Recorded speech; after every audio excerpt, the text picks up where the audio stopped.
Hello दोस्तों, जय श्री कृष्णा, राधे राधे।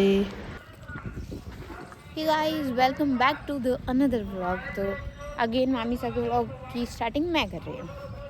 हाँ, तो आज है आंवले की 11, जो कि जिसमें आंवले के पेड़ की पूजा होती है। तो आज मामी सा, मम्मी और मेरा तीनों का व्रत है। तो ये दोनों जा रही हैं, वो आगे मम्मी जा रही है, पीछे मामी सा नहीं, मम्मी के पीछे मामी सा जा रही है, मामी से के पीछे मैं हूँ। यहाँ पे ऑलरेडी काफ़ी सारी आंटियाँ हैं, तो हमें यहाँ पे वेट करना पड़ेगा पूजा करने के लिए।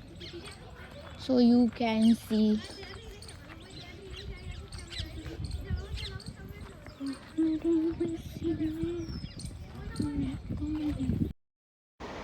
तो यहाँ पर बैठ के हम सब लोगों ने कर दी है पूजा शुरू, और सभी लोग पूजा कर रहे थे, और कुछ लोग आते जा रहे थे, जाते जा रहे थे। इस तरह से पूजा सभी की चल रही थी। फिर कुछ लोग नए और भी आ गए थे हमारे पूजा करते करते, तो मजाक मस्ती भी होती जा रही है। और वो दीदी बोल रही थी कि हम फेरी लगा रहे हैं और आपके कैमरे के सामने आ रहा है, तो हमें कोई फ़र्क नहीं पड़ता। पलक बोली आप लगाते रहो। तो ये इधर से क्या पूजा भी होती जा रही है, और धूप हो गई थी बड़ी तेज़, और यहाँ रास्ता सही नहीं था। इस रास्ते में पैरों में इतने पत्थर कंकड़ लग रहे थे कि अब क्या बताएं हम आपको, जान निकल जाती थी। फिर मैं यहाँ पूजा करने मस्त थी, मैंने कुछ भी नहीं देखा। और पलक शूट कर रही थी, तो वॉइस ओवर ऊपर से किया है। यहाँ पर पूजा करते करते तो कुछ समझ में आता, कुछ नहीं आता। उस दिन एकादशी वाले दिन मैंने कुछ भी फल नहीं मंगवाया था, तो मैंने आलू अकेले बॉयल किए थे, वही प्रसाद में लेके गई थी मैं। जो मैंने खाया वही भगवान को भी दिया था। मेरी गलती है, मुझे फल मंगाना चाहिए थे, पर नहीं। फिर हम फेरी लगाना हम लोगों ने शुरू कर दिया है। तो 108 फेरी लगती हैं। किस किस के यहाँ एकादशी वाला व्रत कौन कौन रहता है, ये कमेंट बॉक्स में ज़रूर बताना, और शेयर सब्सक्राइब ज़रूर करें।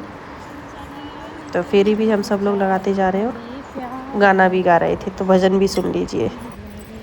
पूजा करते करते काफ़ी देर हो गई थी, और मेरा सिर भी दुखने लगा था। तो ये मेरे बगल वाली एक आंटी है, वो भी आ गई थी।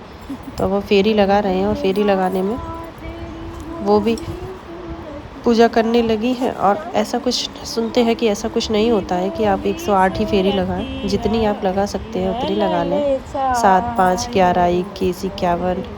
पर दिखावट में जो है तो वो तो सच है कि 108 फेरी ही देना चाहिए। तो यहाँ पे मैं मतलब मुझे बड़ा मुश्किल हो रहा था। एकदम से पैर में इतने तेज़ नीचे से कंकड़ चुभ गया तलवे में, कि ऐसा लगा जैसे कि बहुत कांटा बुरी तरह चुभा हो बड़ा सा। तो भजन वजन गाने का बोला था, पर किसी ने नहीं गाया। फिर गाया तो था दीदी ने, 1-2 गाए हैं। यहाँ पे पूजा भी होने लगी है, और ये बोरा मिल गया दीदी को। तो यहाँ पे बहुत ज़्यादा चुभ रहे थे, तो उन्होंने बोरा बिछा दिया कि 1-2 पैर इसमें रख जाएंगे तो पत्थर नहीं लगेंगे। ईंटें पड़ी थी यहाँ पे, छोटे मोटे टुकड़े। तो वो टुकड़े क्या, जो नुकीले थे वो बहुत ज़्यादा लग जाते थे। और कुछ लोग उधर पास के आ गए थे, तो उनसे मेरा परिचय है, बोलते भी हैं, अच्छी है वो दीदी लोग। तो उनको भी मतलब उनसे कुछ बात होने लगी थी।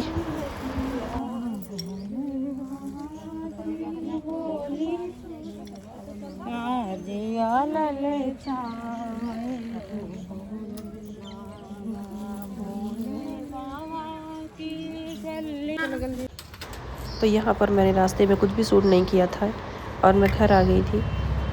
घर आके जो देवी का पूजन करते हैं मैंने वो किया, और धूप बड़ी तेज़ हो रही थी। और एकादशी वाले दिन चोटी नहीं की जाती है, बाल नहीं खोलते हैं। तो बाल तो कुछ खोले नहीं थे, और साड़ी पहनने में भी बड़ा वजन सा लग रहा था। और मैंने यहाँ पे दरवाजे का पूजन किया। फिर अंदर घर में जाना था, इधर पलक को जाना था भोले बाबा के मंदिर, तो मैं नहीं गई थी, मैं घर आ गई थी। और दीदी वहीं की वहीं चली गई थी, ओम शांति सेंटर। जय श्री कृष्णा, राधे राधे।